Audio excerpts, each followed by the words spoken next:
Hey everyone, and welcome. Today, we're going to dive into something that, well, it flows through literally every part of our lives, but we almost never think about it. Water. We're going to explore the incredible story of our water resources. A story that starts with what looks like an endless supply, but, as we'll see, reveals a growing and kind of hidden scarcity. So let's kick things off with a real head-scratcher. We all know Earth is the blue planet, right? It's covered in water. So how on earth could we possibly be running out of it? It seems like a simple question, but the answer, well, it tells us a whole lot about how we live, how we build our cities, and how we grow our food.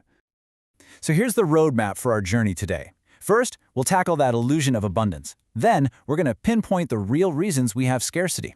After that, we'll get into the story of dams. Are they a miracle or a mistake? Then we'll look at a totally brilliant alternative. And finally, we'll figure out what all of this means for you and me. All right, let's jump into our first section, Blue Earth, less water. Before we can even think about solving the problem, we've got to understand what water scarcity really is. And you might be surprised. It's not just about a lack of rain. Okay, so this is the key. Scarcity isn't just about Mother Nature not providing enough rain. It's really an imbalance, a total mismatch between the supply of fresh, usable water and the demand from all of us, our farms, our factories. You could be in a place that gets tons of rain and still have water scarcity if that water is polluted or if the demand is just way too high for the natural supply to keep up. And here's why this is so incredibly urgent. The prediction is that by 2025, which is, right around the corner, almost 2 billion people will be living in what's called absolute water scarcity. Just let that sink in for a second. This isn't some far-off abstract issue. It is a huge global challenge that's shaping our world right now. So that brings us to the big question in our second section. Why? Why is this scarcity happening? If we know that only a tiny fraction of the Earth's water is fresh, what are we doing that's making it even harder to get to? Well, it turns out the causes are pretty much all on us. We're overexploiting our groundwater, basically using it up way faster than it can naturally refill. Our cities and industries are growing and demanding more and more water. And a really big one is unequal access. Some people have plenty, while others have next to none. And to top it all off, we often end up polluting the very water that we desperately need to survive. So where is all this water actually going? It's not mostly from us taking long showers. The biggest user, by a landslide, is irrigated agriculture. Think about it. To feed a growing world population, we are pumping unbelievable amounts of fresh water onto our farm fields. And this isn't just a problem out in the countryside. If you live in a city, you've probably seen this up close. So many housing societies now have their own groundwater pumps to make sure they have enough water. And while that's convenient, it puts a massive strain on the water table sitting right underneath our cities, leading to serious depletion and shortages. Now, facing all these challenges, post-independence India turned to what seemed like a miracle solution, the dam. So in this section, let's dig into the really complicated story of these massive projects and ask the big question, were they the saviors they were promised to be? This one quote just perfectly captures the hope and ambition of that time. Dams weren't just concrete and steel. They were seen as symbols of progress, of a new nation finally taking control of its own destiny by harnessing the power of nature. And hey, on paper, the benefits looked amazing. They were supposed to do it all, right? Give water for irrigation, generate clean electricity, supply our growing cities, control those destructive floods, and even create spots for fun and fishing. They were sold as the ultimate all-in-one solution. But as it often goes with these huge, grand plans, the reality turned out to be a lot messier. That shiny vision of progress started bumping up against some pretty harsh consequences on the ground. And the story of India's dams, well, it took a pretty major and often controversial turn. And this is where that promise really clashed with reality.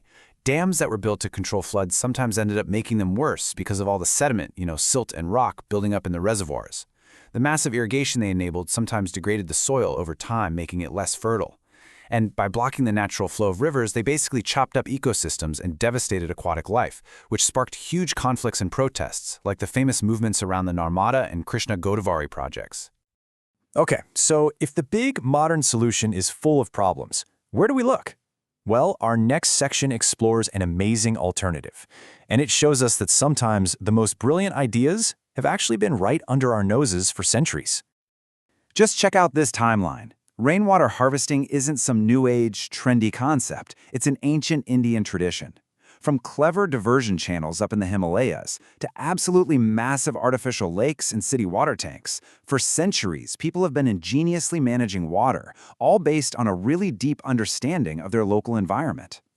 One of the most elegant examples has to be rooftop rainwater harvesting.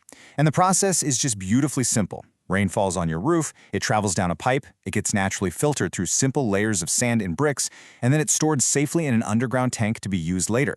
It's a low-cost, super effective system that anyone can use. But you might be thinking, can a simple idea like that really make a difference? Oh, absolutely. Get this. In a village called Gendatura in Karnataka, 200 households, that's right, 200, installed this exact system. And the result? The entire village is now considered rich in rainwater and meets its needs this way. It's incredible. And the genius doesn't stop there. Over in Meghalaya, a place that gets some of the heaviest rainfall on the planet, people use an amazing 200-year-old system of bamboo pipes to carry spring water across huge distances for drip irrigation. I mean, that's just a perfect example of sustainable local innovation at its best. So we've journeyed through the problem of scarcity, the controversy of big dams, and the absolute wisdom of these traditional solutions.